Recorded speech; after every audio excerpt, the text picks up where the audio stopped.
is with your rig there, the swivel, and I'll come to that close in a minute. Yeah. Was Nigel holding on to the lead end or the... He had the lead end, and let me try and show you this. Try and describe this. It's you buy them in the tackle shops, and that's your lead end. Your trace is coming off of the side trap swivel, and there's two beads there, so that trap swivel can swivel around. And that swivelling around, which is the same as the helicopter rig but tighter.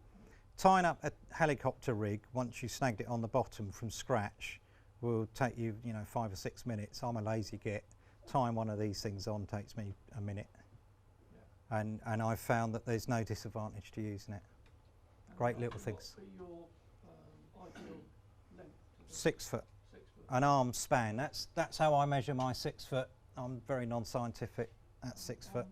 Old fashioned, is that what I would call a 3-way swivel? Yeah. Sort of. Very similar. I'm a little bit older than you. Yeah. A three-way swivel won't move fast enough. Come and have a look at it afterwards, Eddie, and you'll get the idea of it. Yeah, it's the same sort of idea, but it's got more movement in it. Yeah. Matt.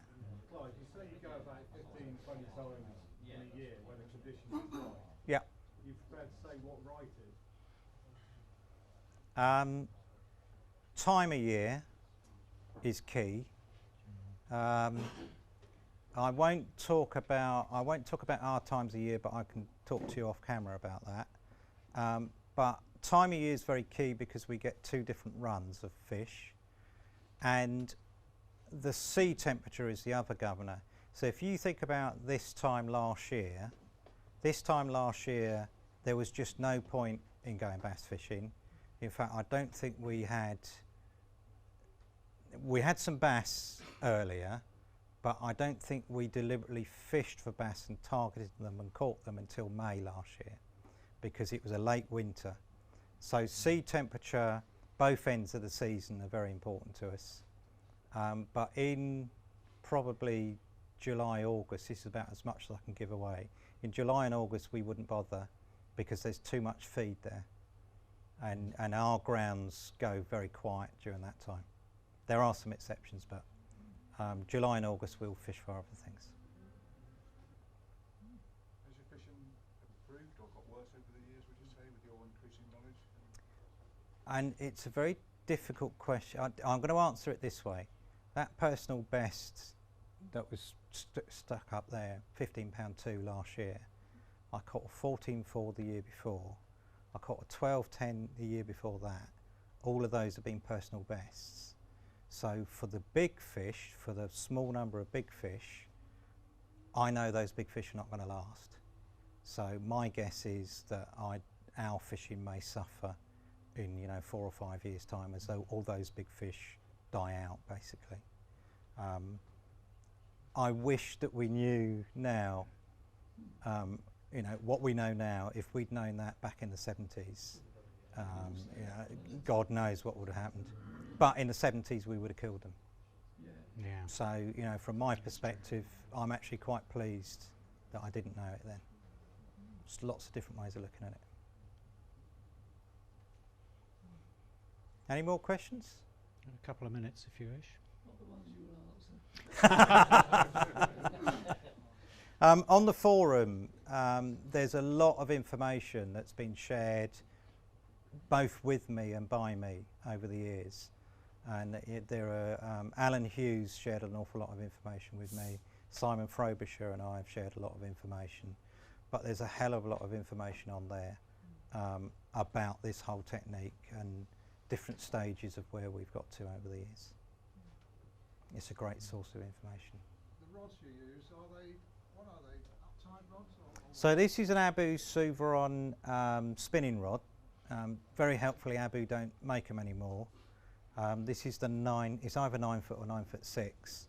I so like the one that I've got on the boat that I've been eBay bidding for a replacement. This is a spare, effectively. It's so perfect for the technique. And it's very light. Come and pick it up later, Jeff. It's really light. It's not a spinning rod, for goodness sake. Not unless you want to spin for striped bass. I use a Mike Ladle sure spin, Well, it's just heavy enough to use a float outfit on.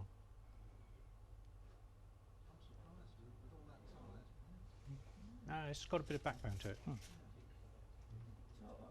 actually found one of those big floats on the beach, and the weight will actually take before it starts to disappear. So I can put a 3-ounce lead on that, 3-ounce lead on that, and a whole mackerel.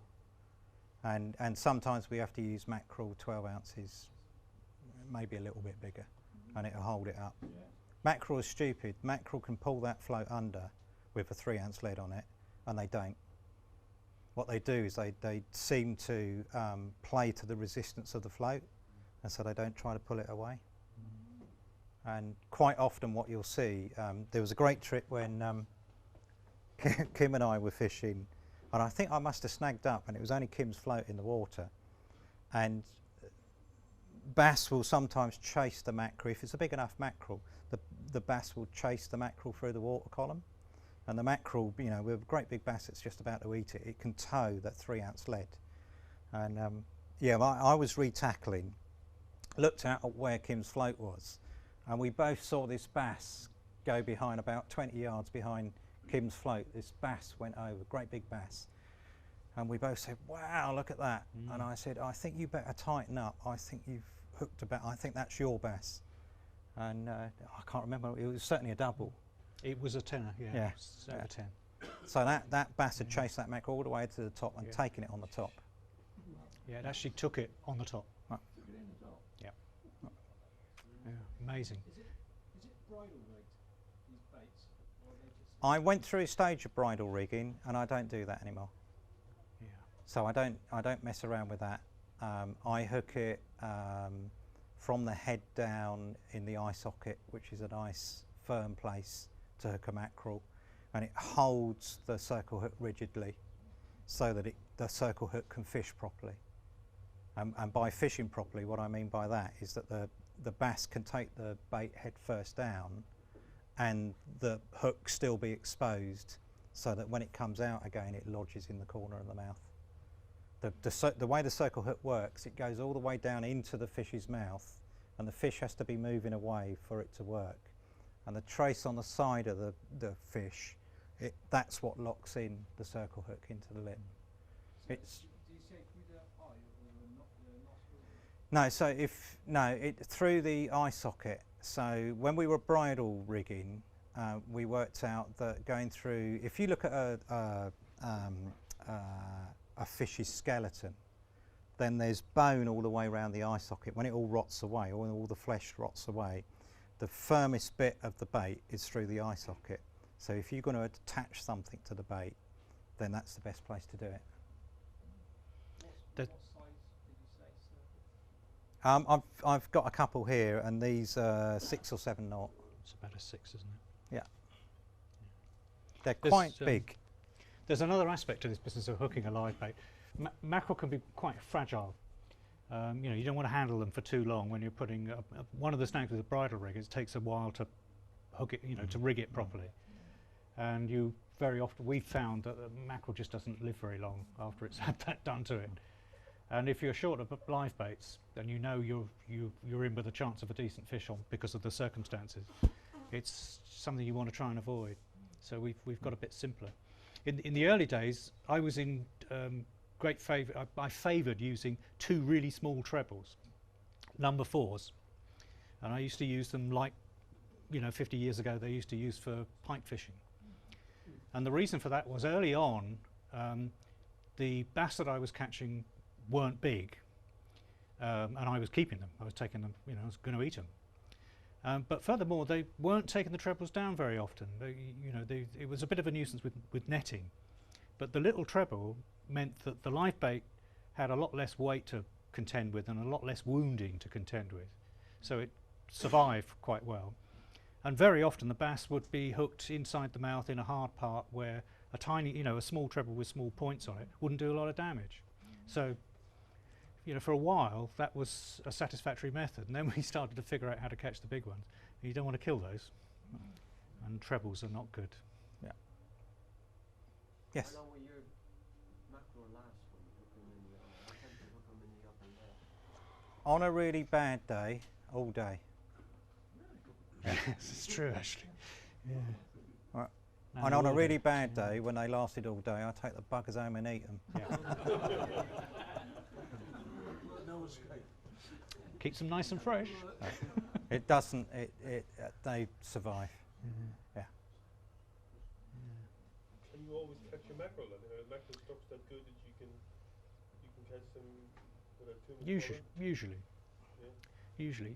But there are. I mean, in the springtime, we get a run of launts over one of the banks, and if we can get a few of those, then we're happy bunnies, because launts also live in a live bait tank quite happily all day, whereas mackerel is particularly on a hot day. Close to Ireland mackerel stock. I mean, you can still get them, but you couldn't guarantee them every day. Yeah. Whereas No. 2 years ago you Can't always get them. guarantee. One of the other things we discovered a couple of years ago was on a day when there are bass shoaled up. There's obviously a few of them down there, and they're competing with each other for food.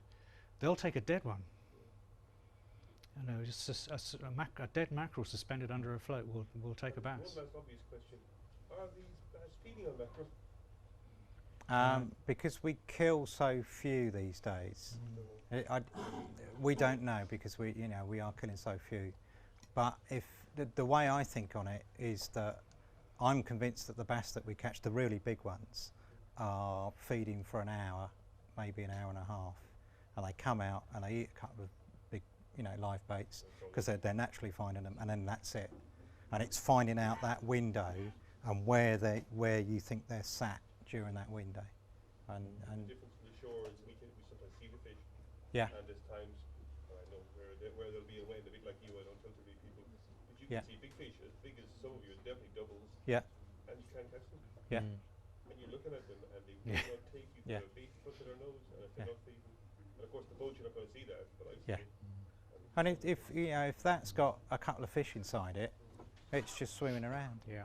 It's digesting those, that meal. Yeah. I remember when my father was doing a lot of exploratory fishing when I was a teenager. He went to a beach which is now well known, Pagham Beach. And in the autumn, he reasoned that in the autumn there might be bass around off that beach. It's a big shingle, it's quite featureless actually. But he discovered that yes, there were bass there, and they were quite good size bass, the good average size. And they were eating some of the most astonishing things that you could possibly think of. The first one he caught of any good size that he brought home had a whole bream in it. And Pagham is a place that's, that beach is famous for its bream. There's bream there all through the summer. And this thing had, God knows whether it was a live or dead bream, but it had a whole bream in its stomach, all spikes and everything. Extraordinary. He brought one home once fishing off one of the sandy beaches near Bognor, which had a really good sized sole in it. Which they will eat almost anything, I guess, given an opportunity. But and as I also remarked, after years and years of using mainly crab baits in the spring and early summer, and mainly fillets of mackerel and squid and bits of cuttlefish in the autumn, he got his best ever on a side of corkwing wrasse. Well, that's it. Thanks very much for listening. I hope you found something useful.